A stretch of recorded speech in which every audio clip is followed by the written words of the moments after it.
my thought working its way to being useful.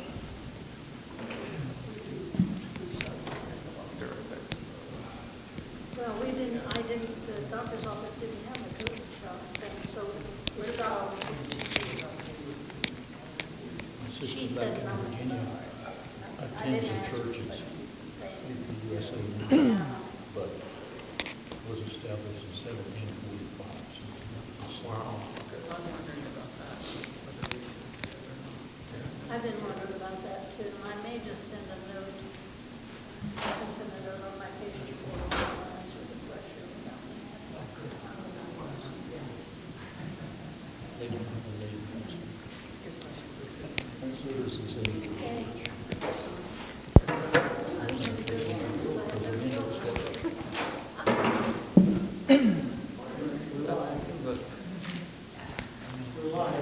All right. Good morning. Let's get started.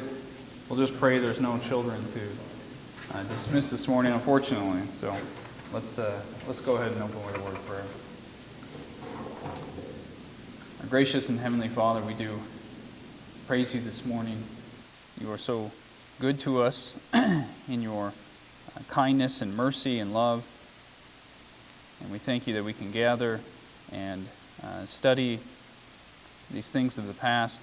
And we ask that you would guide our time and discussion, and that you would grow us in understanding, and that this would lead to greater love for you and lead us into worship as well this morning, we pray. In Jesus' name, amen. All right, well, this morning we are continuing our series on American Presbyterian church history. Just a very brief recap, because we didn't meet last week. We previously covered Francis McKemmy, and as I've said, I'm pretty sure that's how you say it. You'll hear it pronounced other ways, but I think it's McKemmy. So McKemmy comes over from Northern Ireland, and he is really the leading figure in colonial Presbyterianism early on. We're still in colonial Presbyterianism this morning. But he helps, he was in Maryland and Virginia, but his claim to fame, though there's other things, the big thing is he helped establish the first presbytery, right, 1706. So if you don't remember anything else from the prior lessons, remember that. Francis McKemmy, First Presbytery, 1706. And another thing I mentioned is, what's interesting is this presbytery has no formal connection to the Old World. Though McKemmy was a member of his presbytery in Ireland, this presbytery is started anew. It's not tied with the church in Scotland or Ireland or anything like that. So that's something that's unique about American Presbyterianism, and why in some ways it's going to even differ from Scottish Presbyterianism. This morning we're going to talk about a man named John Thomson, and along with him, and it's kind of like McKemmy in the First Presbytery, we can't talk about John Thomson without talking about the Adopting Act of 1729. And we'll get into the details here, but just so you understand what the Adopting Act is, it's the church finally adopts a confession of faith, the Westminster Confession of Faith and the larger and shorter catechisms. And they also end up adopting some of the other documents to form essentially what's a book of church order. So this is important, though, because you realize 1729, right? Well, if they don't adopt anything until 1729, then that means for 23 years they functioned without actually having confessional standards, doctrinal standards. So that's pretty interesting to think about, right? Is you can have Presbyterianism without the Westminster standards. You can, but it created some problems. There's a reason they pushed for it. But you technically could have a different confession of faith. Presbyterianism is just going to be, particularly the form of government and the like. But we might spend a couple lessons on this, probably 2, if not 3, but we'll see. But I want to explain why I think this is important. So I've got my Book of Church Order here, right? This is what we use in the PCA. So when we have ministers or elders, pastors or elders get ordained, they answer questions, right? They take vows, as do members, but officers, so I should mention deacons as well, take vows to the confession, right? The Westminster Standards. And so our ordination questions, do you believe the scriptures of the Old and New Testaments as originally given to be the inerrant Word of God, the only infallible rule of faith and practice? Well, I don't think that has as much historical basis because of the inerrancy. That was kind of a later issue. But the second question is, do you sincerely receive and adopt the confession of faith and the catechisms of this church as containing the system of doctrine taught in the Holy Scriptures? And then there's language if you find yourself out of accord, like you change your position, will you inform your presbytery? Or if it's a elder, it would be inform the session. So, but notice this language, receive and adopt, right? So there's adopt, we're adopting the confession as our own. Actually, a lot of the older language, which isn't in there, is do you adopt this as your confession of faith, right? Is this your confession of faith? So that's really what that language of adopting is getting at, is we're adopting it as our own. It's to say the Westminster Standards are mine. They express what I believe. Okay. Now in the PCA, we have a thing today called good faith subscription. I think it was 2001 or 2, somewhere around there, where the PCA formally adopted. What's that word again? Adopted this formula. They changed the Book of Church Order some. And really there's like this historical background. And we're not going to get into all of the history of subscription, but we are going to get into some of this early history because this forms some of what really is a debate. There's essentially debate on how should the church practice subscription.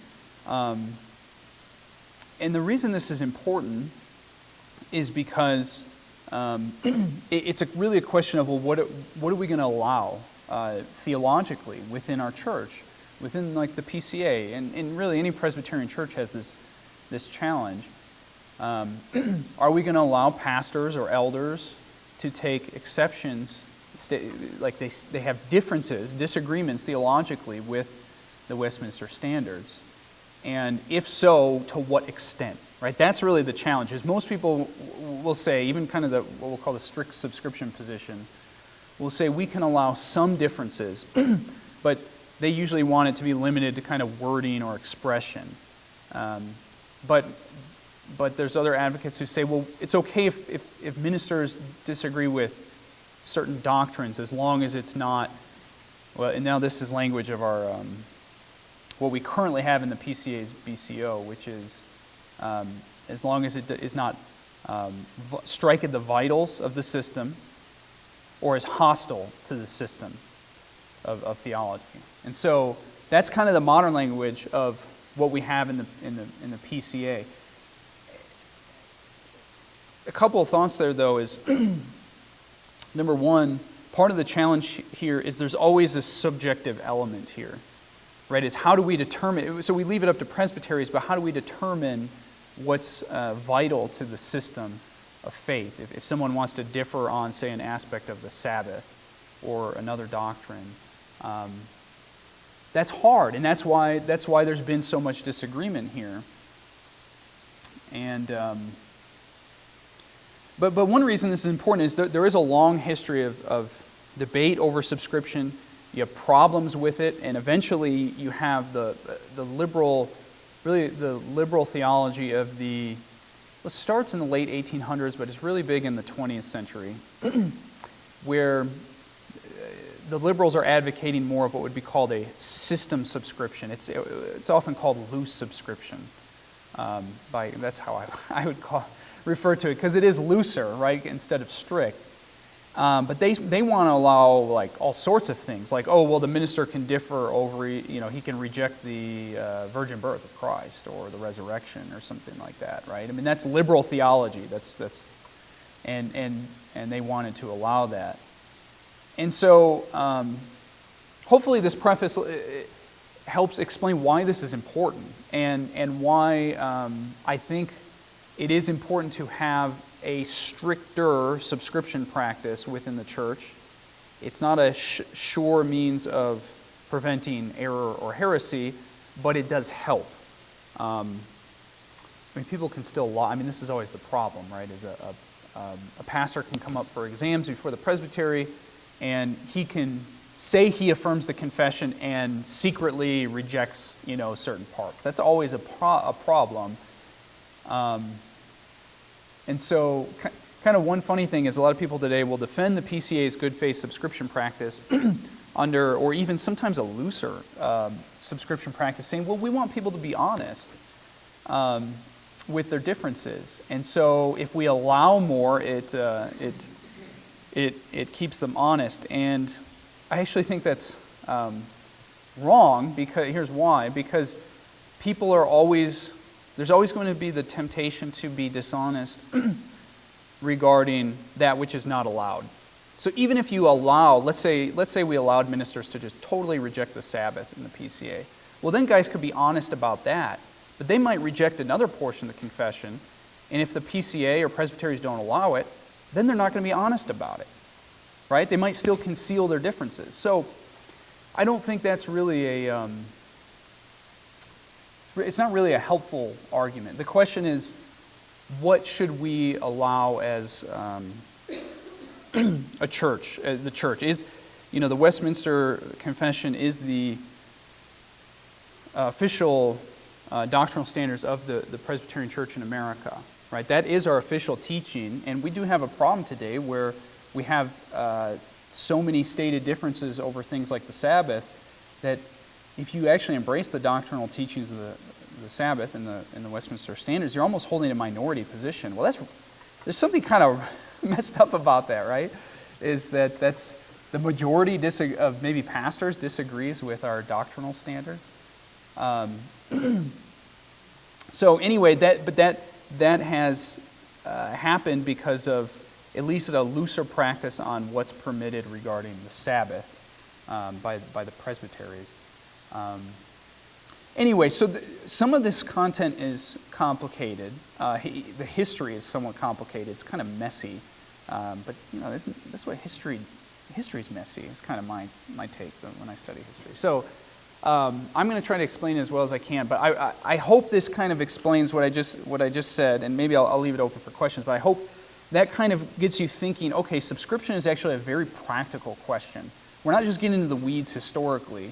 We're getting into the weeds historically because there's lessons to learn for the present. And it helps us understand that our debates today within Presbyterianism are not new. And in fact, one of my conclusions is, from studying this topic, is that the Presbyterian churches in America have never actually really figured out the subscription question. They've never really come down to a consensus practice. And so that's why there's always fighting over it. And we have this even in the PCA today. We have different views. We have guys who want more strict subscription, and then guys who would want looser subscription. Sometimes it's called system subscription. But that's really loose stuff. That's not usually what we're dealing with as much today. Maybe there's some guys who don't want subscription at all, and they don't take it too seriously. That's maybe part of the problem. But any questions there before I dive into actually the historical material? Okay. Charlie. What's really the fundamental motivation for looseness? Why do people want to go that way? Well, yeah, that's a good question. I mean, I think there's probably different reasons. There was, like, historically, the theological liberalism. Yeah. These guys just, they want to allow, views that are not orthodox. Why don't they just start with the church? Yeah, I mean, yeah. Well, that's a good question. Well, yeah, because some people they like the PCA. They want it to be a Big Ten. They say. So there is some maybe more liberal element, but sometimes it's just people. I think they want to allow differences. Maybe they differ. They differ on. I mean, it is possible to very much love the Westminster Standards, but have a serious difference over like one thing, one doctrine. We'll say, not just like its expression. And then that does put you in a tough place if you want to minister, right?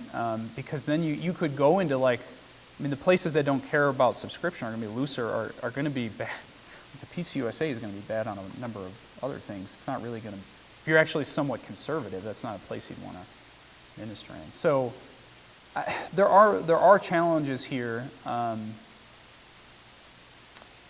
But yeah, I mean, my thought on this is, I think the Westminster Standards are, biblically faithful, and they actually don't touch on everything.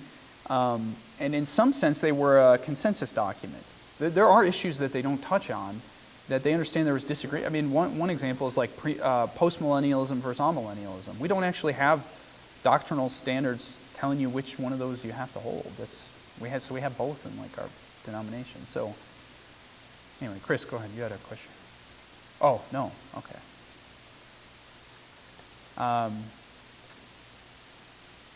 Okay, and actually, this will be interesting. We'll get into another guy here, Jonathan Dickinson. His take against, he was opposed to subscription, but for a different reason. So that's what'll be interesting. Okay, so let's dive in here. So John Thomson, he's born in 1690 in Northern Ireland. He's educated at the University of Glasgow, and this is common that the ministers who came over had university education. He entered the ministry, was licensed to preach in Ireland there in 1713, and he came to the colonies in 1715. So you think that's 9 years after the First Presbyterian, right, 1706. So he comes in 1715. He's ordained in the newly formed Newcastle Presbytery. And remember we mentioned there were 3 presbyteries that made up the synod, which I think the synod was 1717. So you have another presbytery at Newcastle. There were 4, but Snow Hill didn't. It was supposed to be a presbytery, didn't really work out. So you have 3. And so he accepts a call to minister in Lewis, Delaware. So that's where he goes, is Delaware. Remember the middle colonies and the southern colonies, that's where most of Presbyterianism is going to take off. So he actually, Thomson, serves as the moderator of the Presbytery of Newcastle for several years. And this presbytery, interestingly, was heavily Scottish and Scots-Irish. Okay, so again, we've talked about them some, that Scots-Irish were a big influence in the United States in the early colonies. Charles Hodge said this of him, and is because Hodge later writes some work on the debates over the Adopting Act. And Hodge just says, he appears to have been a man of self-command, learning, and piety. And I think that's pretty clear. He definitely was like a leader in the church, in the colonial church. So at least one thing about his name, you'll notice I don't have a P up there. Thomson's a fairly common name, and so some records do have a P. So there's always a problem. But it's consistently spelled without a P in the records of the Synod of Philadelphia. So that's what we're going to go with. No P. Thomson. So as I mentioned, the Presbyterian Church, the Presbyterians in America were functioning without a constitution or a confession for a number of years. So it's an interesting situation. They had 3 presbyteries, as I said, that were associated with what would become the Synod. And remember, they're not going to have General Assembly yet. That's not until 1789. So you just have the Synod made up of 3 presbyteries. So in a sense, this was Presbyterianism of convenience, not a doctrinal Presbyterianism, because they were using Presbyterian principles when they would meet. But again, you don't have a standard to determine what's heresy and things like that. So it's a challenge. And yet, that being said, most of these guys were still going to agree with most of what's in the Westminster Confession. I mean, that's the thing, is it's not like you're bringing in people of all of these different backgrounds. These were Presbyterians from the Old World, a lot of these guys, and so from Europe. Now let me mention Jonathan Dickinson.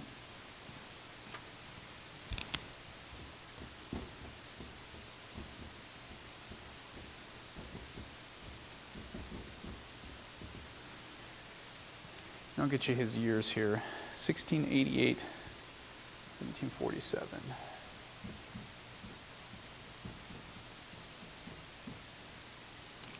So he's kind of Thomson's opponent in a sense here. Now he was from New England, which is interesting. He actually was a former Congregationalist. And this actually, I mentioned this a little bit before, is the Congregationalists were interesting because a lot of times they're very close to the Presbyterians theologically, but they would be more independent with their church structure, though sometimes they would have still have involvement with the other congregational churches. And so Presbyterianism actually attracted some of these guys. It made sense. Doctrinally, they aligned.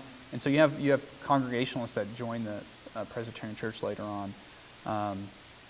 And actually, the Congregationalists, I mentioned this also, is we'll get into this more. Congregationalists and Presbyterians start working together, so much so that they form this thing called the Plan of Union in 1801, and for missionary endeavors and the like. And this causes all sorts of problems. It's going to cause the old school, a major factor in the old school, new school split. So it's just kind of interesting to think, okay, you got all these Puritan Congregationalists in New England, but when the Presbyterians, start working with them, that's going to cause some problems. And then that gets into Jonathan Edwards and some of his followers whose theology is a little more off. We'll maybe get into some of that. So Dickinson is interesting because he did not think a confession of faith was appropriate. He opposed adopting one. Now, he actually, I think, was in agreement with the confession. He's not somebody who would say, well, he had major doctrinal differences. But his reasoning was that he thought the Bible was sufficient for unity amongst the ministers. So, we even, as Protestants, often speak of sola scriptura. The Bible is our highest authority, right? And so we have the Bible. So he thought it was sufficient. And so he thought that the ministers don't have the right to impose a new law or rule of discipline on the church other than Scripture. You often hear that kind of argument today. There a number of churches don't have subscription practices. Now, my thought when I hear this, though, is, well, the Bible is sufficient for all sorts of things, but it's not sufficient as a doctrinal standard because you have to interpret it. So what ends up happening, and this does happen, is there's going to be false teaching and heresy. And how do you correct it? Well, the heretic says he affirms the Bible, so sola scriptura, we're all good. No, you can't do that. You practically have to have something spelling out with language outside of the Bible what we affirm that the Bible teaches, right? And so that's why we have doctrinal confessions. They are, I would say, essential for good church practice. And when you think of churches that reject things like the Westminster Confession today, or even if they're Baptist, they don't want to use the Second London Baptist Confession, which is pretty similar to the Westminster. They might make the same argument. We don't need some confession, and yet these same churches often are putting brief statements of faith up on their websites. Whether we believe in the Trinity, the atonement of Christ, all these things. Well, yeah, they have to spell out something. Everybody has some sort of doctrinal standards. We just happen to have a little more extensive ones with the Westminster Standards. Okay, so it's a little more extensive than some of these other churches. But that's good for unity, I think, within the churches, within a denomination. So you have unified theology. Okay, so you have Dickinson, who opposes subscription, and then on the other side you have John Thomson, who we've mentioned.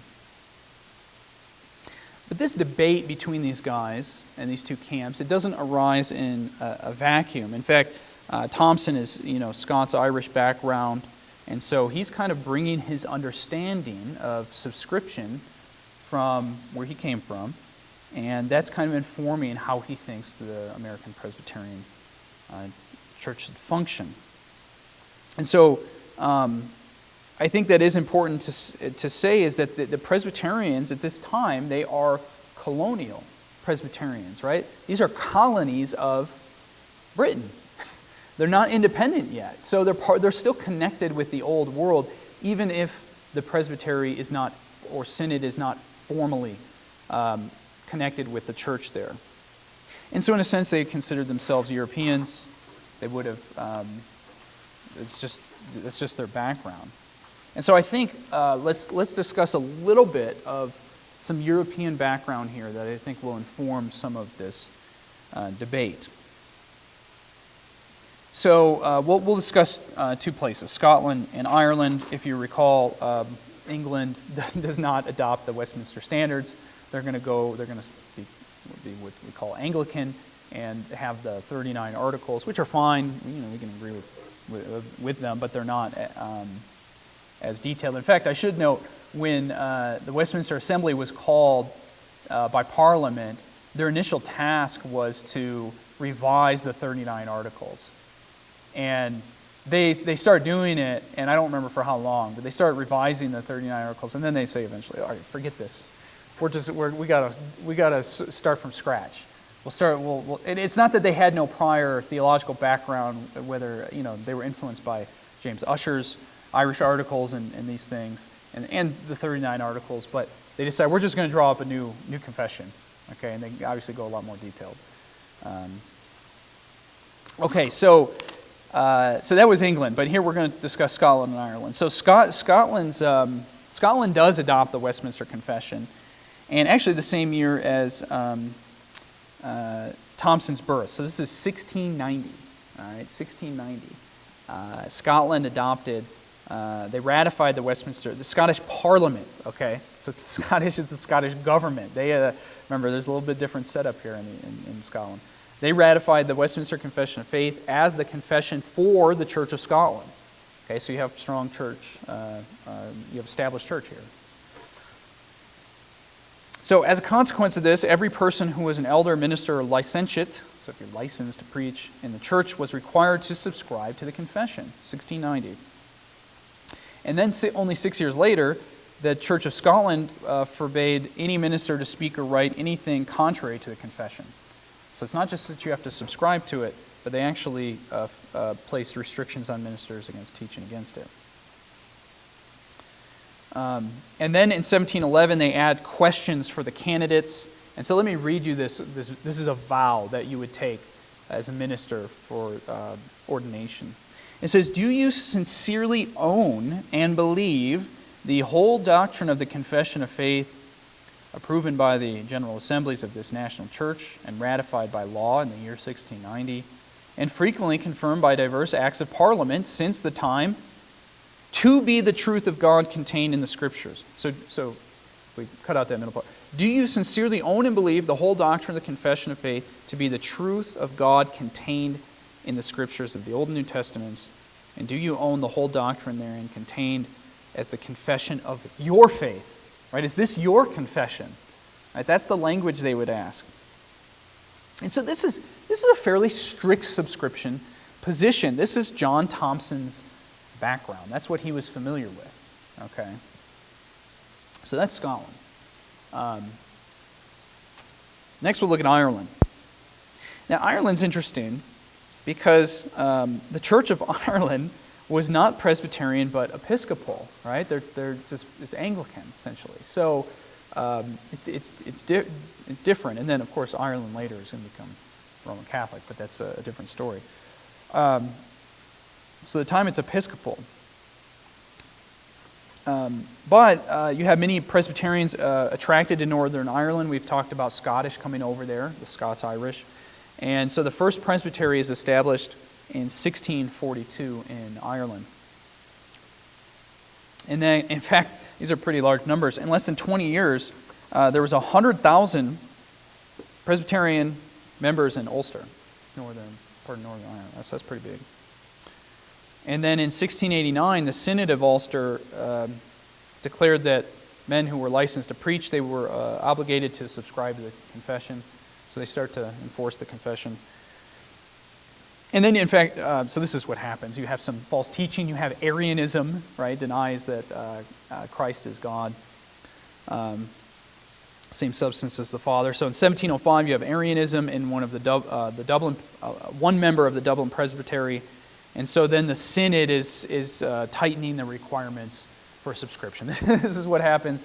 Lose subscription. Okay, that doesn't work too well. We have to tighten things up a little bit.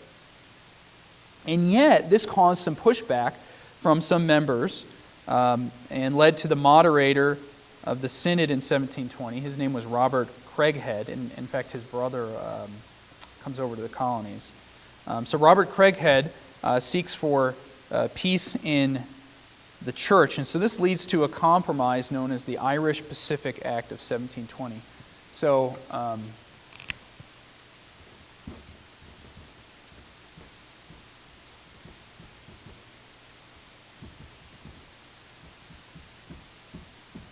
we mentioned that Scotland is basically strict subscription. Okay, so Scotland's strict subscription, Irish, but you have this Irish Pacific Act 1720. And basically, this act it still required ministers to subscribe to the standards, but it allowed them to present scruples. Okay, so this is the word, and this word is going to become somewhat of an issue. Scruples with the standards.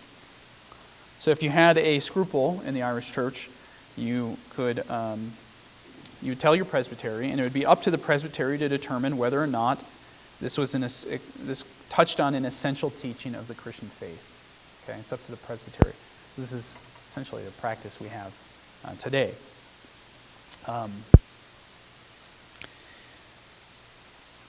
And so, yeah, that would be up to the presbytery. But what's interesting is this compromise. I said this was a compromise, Irish Pacific Act. It actually doesn't last very long. In 1726, the ministers who declined to subscribe, they were excluded from the church and organized themselves into the Presbytery of Antrim. And so then they broke, the Synod of Ulster broke faith with them. So you actually have a split as a result of this. But so this explains a little bit. There's differences even in the old world, right? And these aren't that far apart, Scotland, Ireland.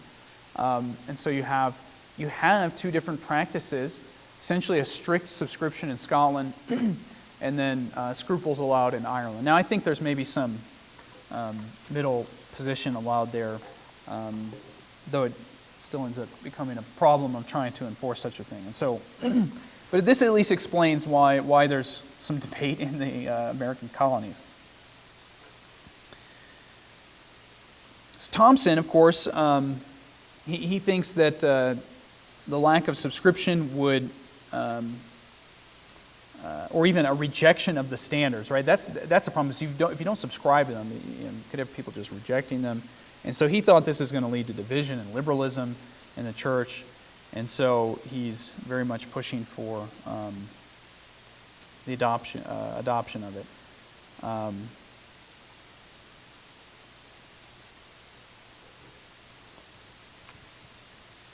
So this is interesting. In 1721, you have a member of the Irish Presbytery of Newcastle. So this is in the old world. This is George Gillespie. I don't think this is the same one as the Scottish guy. So he moves that proposals for government and discipline be introduced when the synod convenes. So part of what happens there is there's this problem over this guy named Robert Cross. Oh, I'm sorry. This is in Newcastle in the colonies. Okay, so Robert Cross. You have this problem early on in the colonies. Robert Cross. This is 1721. So this is before the Adopting Act. Okay, so Robert Cross is a minister, and he and the Newcastle Presbytery in the colonies, and he is found guilty of fornication, sexual sin. And so what do you do here, right? They don't have standards. They don't have rules, essentially. And if I recall correctly, I think he's only like the only penalty was he couldn't preach for like 4 weeks. It's pretty minimal, right? So you realize there's a problem here, and so this helps spur on. Okay, well we need something in the colonies, all right. And yet, in 1722, Jonathan Dickinson, who we mentioned, he preaches a sermon, the moderator's sermon, and he asserts that that the church had no right to make new laws. And so he's still opposing subscription, Jonathan Dickinson. And so this issue with Robert Cross, this just shows the church at this point is divided over this subscription issue. And yet, in 1724, the Presbytery of Newcastle began obligating their ministerial candidates to adhere to the Westminster Confession of Faith. They would have to say, quote, "I do own the Westminster Confession as the confession of my faith." And so, just to be clear, this adopting act, this is the synod of the it has three presbyteries. The synod adopts this. But in 1724, 5 years earlier, you have the Presbytery of Newcastle that is practicing subscription.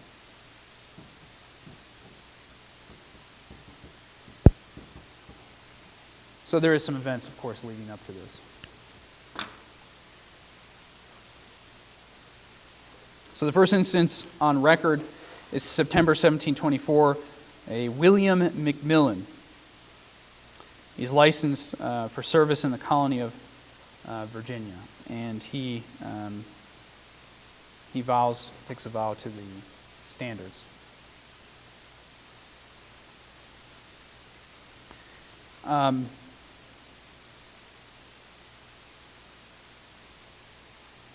Okay, I'm not going to get into some of this.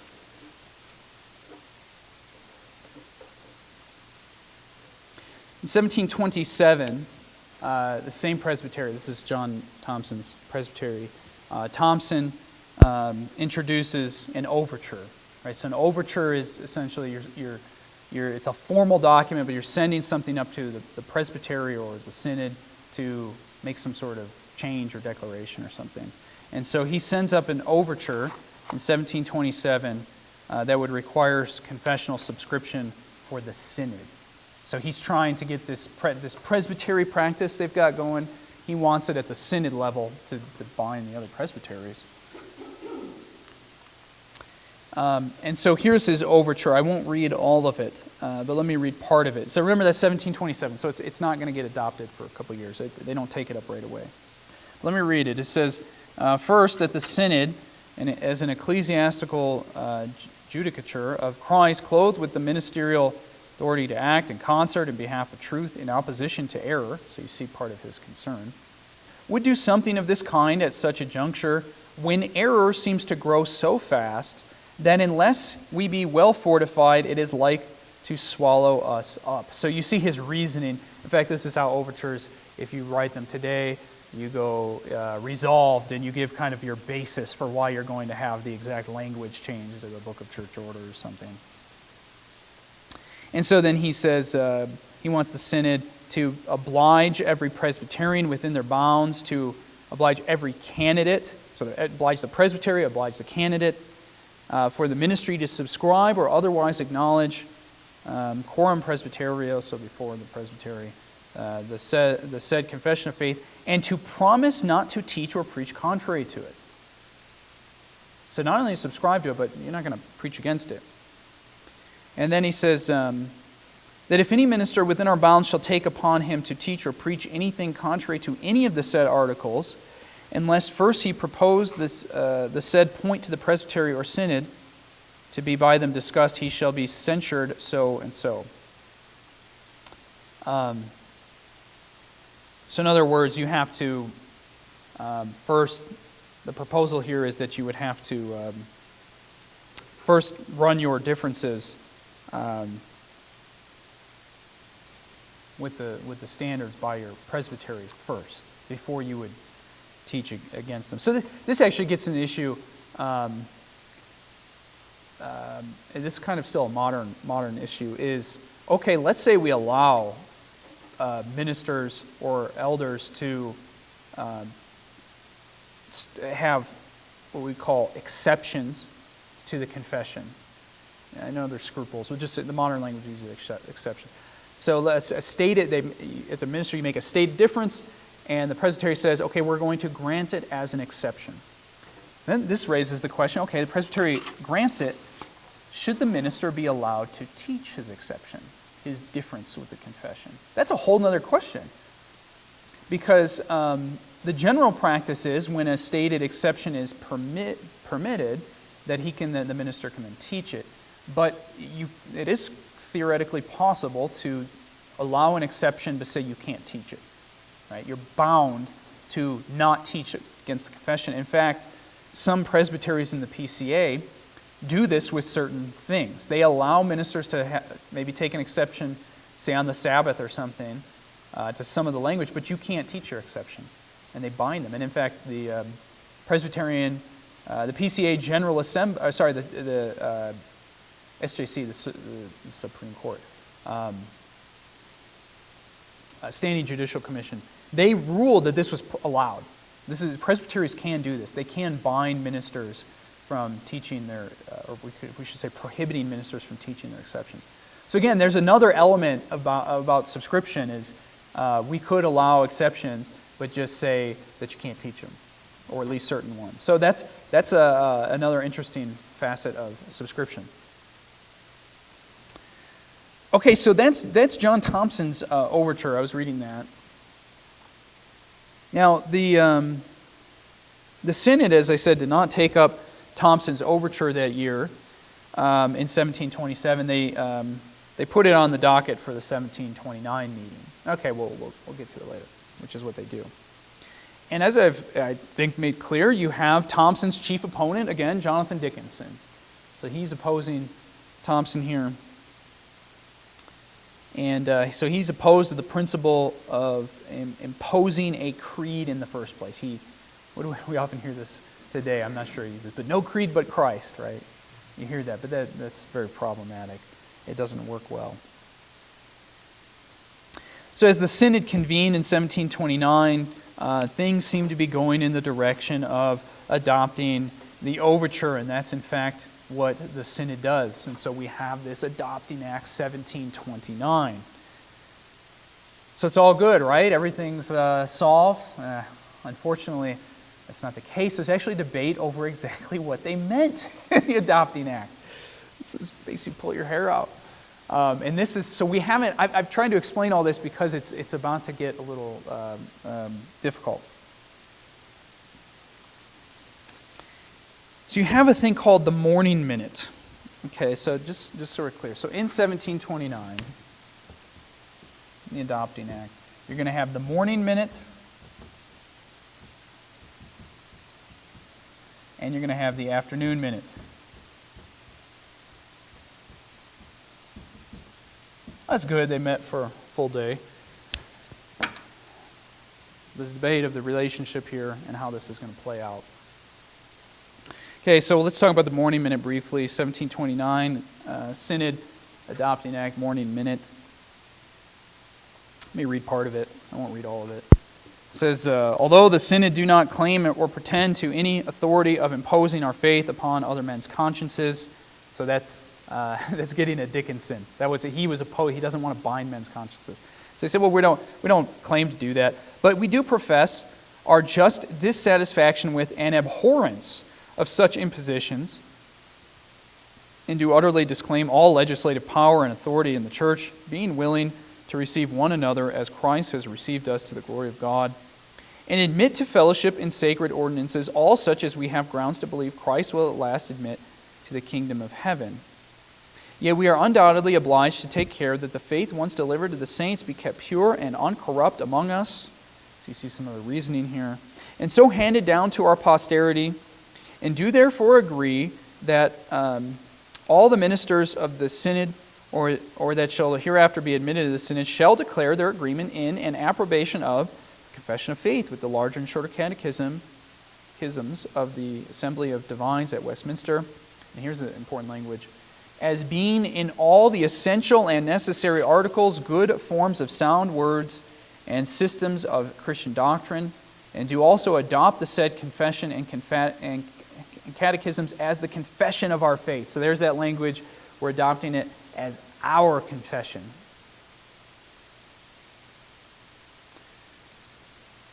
But here's the problem. It's not that last part. It's essential and necessary articles.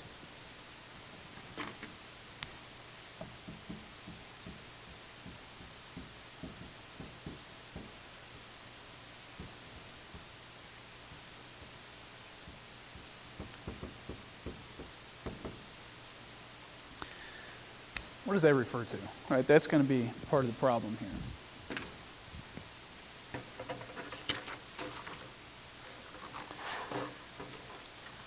So that's the morning minute.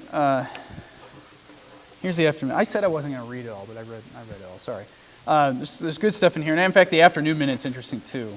But we need to understand some of this language, which we'll get into this a little bit more next time. But I want to at least get through the afternoon minute here. So the afternoon minute says, "And we do also agree that all the presbyteries within our bounds shall always take care not to admit any candidate of the ministry into the exercise of the sacred function, but what declares his agreement and opinion with all the essential and necessary articles of said confession." So you have that language again, essential and necessary articles. "Either by subscribing the said confession of faith and catechisms, or by a verbal declaration of their assent thereto, as such minister or candidate shall think best, and in case any minister of the synod or any candidate for the ministry shall have any scruple with respect to any article or articles of said confession or catechism." So here it does mention scruples. Okay, that's important.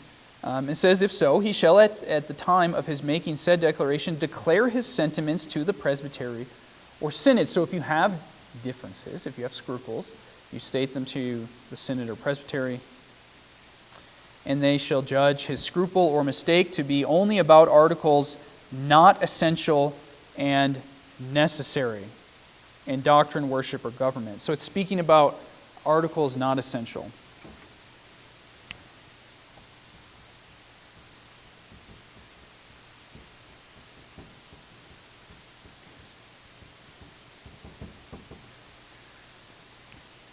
So it's using similar language.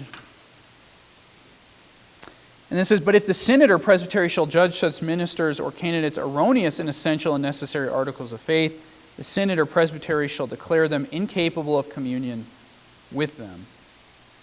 So, in other words, if you take an exception to something that's considered essential and necessary, then you can't join the church, right? And it says, "And the synod do solemnly agree that none of us will traduce or use any opprobrious terms of those that differ from us in these extra," and then again, "these extra essential and non-necessary points of doctrine, but treat them with the same friendship, kindness, and brotherly love as if they had not differed from us in such sentiments." So if you differ and you're not welcome into our church, we can still be brothers, but it probably depends on what it is, of course. But you may not be able to join Presbyterian Church. Okay. So again, articles not essential or extra essential and non-necessary points of doctrine. So part of the problem is that the question is going to be, well, what is that in reference to? And the reason this gets complicated is if you're aware, there's 2 chapters in the Westminster Confession from the original, that the American Church does not adopt. That's chapters 20 and 23, and they relate to the civil government, okay? Because we don't have the establishment, principle essentially in our confessional documents. And so, to kind of summarize here, what's going to happen is there's going to be debate over interpreting this adopting act later on. When it says articles not essential, is that referring just to chapters 20 and 23, which no one in the American church is subscribing to? They're all agreeing that we don't follow these articles, which is interesting in and of itself. That's a whole question. I haven't entirely figured out why there's such unanimity on it. And then, so that's the strict subscription position, which I'll explain this more later, but the strict subscription position is going to say, well, these articles not essential, that's just referring to chapter 20 and 23. You have to subscribe to everything else. And then the other position, which maybe we could call the good faith subscription position, I realize, don't confuse it with the PCA's current practice. But they're going to say, no, this is up to the presbytery to determine what is not a necessary article or essential article. Okay, so that would allow ministers to take broader exceptions, but it's up to the presbytery. Okay, so this is just the question is, what was the intent of the Adopting Act? It actually is not entirely clear in my analysis. Some people will say it's clear, but there's certainly two different positions historically. We're talking about historical debate. What happened here? Okay. In fact, let me list some of these questions for you that I think come up, and we'll try to tackle some of this more next time. But here's some of the questions about interpreting the Adopting Act. First, was the Morning Minute considered part of the Adopting Act, or was it simply the preliminary minute and separate from the act itself? So there's actually a question about the relationship between these two. Whereas the strict subscription position is going to say, well, the afternoon minute, that's the one we go with. The morning was just a preliminary minute. The good faith subscription interpretation is going to say, well, we have to take both combined, which they think leads to allow more differences. So that's the first question. Second, was the Adopting Act a compromise that brought together the various factions represented by Dickinson and Thomson? Remember, these guys disagreed. So was it a compromise, or was the act a decisive victory for the strict subscription view of John Thomson? Well, we would think it's a compromise, right? But knowing some of the background that we've gotten into, and that's the position of the good faith subscription position. The strict subscription position, though, seems to argue more that Thomson's, he just won the day.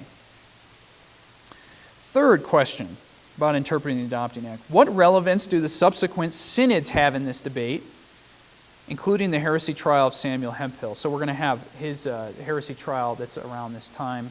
We'll get into that briefly. And two of the synods, 1730 and 1736, so just 1 year later and then 7 years later, are going to speak again to this subscription question. And they're going to take a more strict subscription position. So that's what complicates this is, and they say this was our intent from the beginning. The question is, was that actually the case, or was it that the strict subscription guys were, they just were kind of revising, doing some historical revision, right? And they say, well, yeah, we're following the original Adopting Act, strict subscription. Fourth question, do the synods of 1730 and 1736 that I mentioned demonstrate the Adopting Act was favored the strict subscription position all along, or were those synod declarations a deviation from the original intent? So that's kind of just rephrasing what I was just explaining. And so you've had debate over this, and you can go read the literature, but I'm trying to summarize this so you don't necessarily have to. Really, there's one basic question here at root. And here's the question. But actually, let me say, I think there is another question maybe related to the meaning of scruple. Was it a substantial difference, or was it just an expression of wording? Because I'm not even certain. Some of the strict subscription guys even seem to allow, the guys who interpret this, they'll say, oh, well, some scruples were allowed, but it was just wording. So again, I realize this gets kind of confusing. But so here's the question that really is central, is, was the original intention of the Adopting Act to allow for a candidate to state his scruples up front and then allow for the presbytery to determine whether they were not essential and necessary, or were only scruples related to the civil magistrate in chapters 20 and 23 allowed? And so that latter view would be the strict subscription interpretation, whereas if it's left to the presbytery as to what's essential and necessary, that would be the good faith position. So these are the two, and we'll get into these more next time, kind of get into the details and maybe who's arguing these things. Now, I realize it's complicated, but as I'm trying to explain, this actually is important. In one sense, we can simplify and say, look, the strict subscription wins the day, okay, in practice for a while. But everybody wants to claim the original Adopting Act. And so there is that question of what exactly did they mean, 1729 Adopting Act. I'm just going to tell you right now kind of my take on things is I think it just wasn't very clear. I think there were some problems with this. And actually we can take a lesson out of this, is if you're going to draft legislation, whether it's civil or in this case ecclesiastical, church legislation, you've got to be as clear as day, right? You got to make your term, you need to define your terms and let everybody know exactly what you mean and your intent. Otherwise, you're always going to have debate about things. And you don't want that. It just creates all sorts of complexities and problems. So it's better to be extra clear than to be, leave things kind of muddled for brevity's sake or who knows. So that's one takeaway, is we do need to be clear on these things. In a sense, I favor the strict subscription practice, but I want to allow difference of expression. I think it's unreasonable in some ways to not. But again, once you allow anything, even differences of wording, it does open you up to problems, because then it often it's left to the presbytery, and then it often expands from there. So I realize there's no easy answer to this, but this is very much tied with the later theological deviations in the Presbyterian Church, including when it really blows up, which is the 20th century theological liberalism, or what's sometimes called the modernist controversy. Okay, that's enough for today. Any questions? We'll pick this up a little bit more next time. Any questions on any of that? Charlie? I think it's interesting that in our presbytery today, there's a Dickinson. Yeah, there are. Which there shouldn't be. Dickinson's interesting because he goes along with things to some extent. He has to. He's part of the presbytery. We had an overture defeated because we don't need more laws. Right. That is true, yeah. You hear that kind of thing. Though maybe the difference with Dickinson is he at least could claim all of the confession. I think that's the odd thing about him, is he seems to be conservative, very conservative theologically, but he just had this opposition to creeds. But yeah, I think he's dead wrong. I think it's a huge problem. I think John Thomson's the hero here. I didn't title it Jonathan Dickinson, the Adopting Act. All right. Any other questions? How did they examine and approve pastors before they had a creed? I don't know the details, but they would have, I would guess maybe they used things like the Apostles' Creed, or they just asked theological questions. Coming from the old world, they still had the Westminster Standard. So who knows, maybe guys were still using it to ask questions, but they just didn't have to subscribe to it for ordination. So that's an important point. Let's not act like they didn't use the Westminster in like their private lives or something like that. Well, you made the point, they were all educated. They all went Yes. through university and seminary education, so there's some assumption there about what kind of education everybody had coming in. Right? Yeah. If they had been through that process, then certain assumptions could be made. Right. Though there is going to be some heresy, as we'll see. Hemphill. Always. Yeah, always. Yeah. But we'll get into the next one. Go ahead, Dave. Just a clarification, I think you said that you couldn't be in the Presbyterian Church if you didn't believe in the Westminster Standards. That's only for pastors and leaders, not for members, right? You're saying today? No. Or back then? Back then, anytime, you don't... Yes, this is only for ordination. Right. So yeah, we're not talking members. I don't think they would have required it of members, because this is only an adopting act for pastors here. And in fact, I don't even know the details of how this played out with ruling elders. I'll need to look into that, because this would be members of the presbytery, which would be pastors. Yeah. So. Because it could be teachers too in the congregation. Do they have to subscribe to these? Well, the teachers should have been the pastors, but the ruling elders, if they were teaching some, that's where it raises the question of their subscription practices. I know at some point, obviously, the churches were requiring this of the. elders. I just don't know the details of how it got there. So, but I would assume it makes sense that what they're doing for the pastors, that's going to trickle down and bind the ruling elders as well. So, those two things are very much related.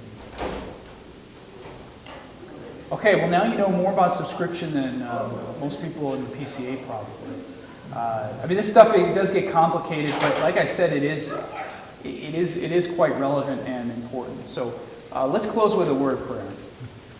Our Father, we do thank you for all of this wonderful history, even its complexities at times, but it makes it interesting, and we see, Lord, the connections with our current day and age and the debates we face now. Oh Lord, would you use these things, our study of subscription and the standards, to guide us today, guide us in our own faith, to make these things our confession, and we pray you would even bless the PCA and trying to practice these things, that we would embrace the Westminster Standards as our own. So bless us now, prepare our hearts as we go into worship. We ask this in Christ's name. Amen.